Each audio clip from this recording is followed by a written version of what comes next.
Position and virtues of Salat in Islam.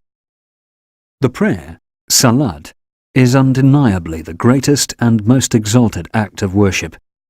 It is an act of worship which engages not only the body, but also the heart, the mind and the tongue. Its immeasurable significance can be perceived in a number of aspects, including the following. It occupies the loftiest position in Islam. 1. It is the second pillar of Islam. As the Prophet said, Islam has been built on 5 pillars, testifying that there is no God but Allah, and that Muhammad is the messenger of Allah, performing the prayers, paying the zakat, making the pilgrimage to the house, and fasting in Ramadan. Sahih al-Bukhari 8. Upon which Islam is firmly established, and a pillar is a post that is used to support a building, without which it will certainly collapse. 2.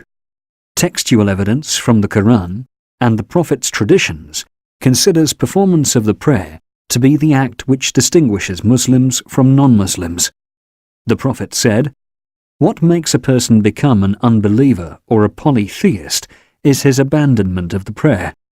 Sahih al-Bukhari 8. Sahih Muslim 16. He also said, "The criterion between us and the polytheists is performance of the prayer. Thus, whoever abandons it is an unbeliever." Sunan at-Tirmidhi 2621, Sunan an-Nasa'i 463. 3. Allah commands the believers to perform it under all circumstances, whether travelling or residing, in times of war and peace, and whether one is sick or in good health, according to their ability. The Quran says, "Strictly observe the prayers." Surat al-Baqarah 2:238. Almighty Allah describes His faithful servants as those who consistently observe the prayers. Surat al-Mu'minun 23:9.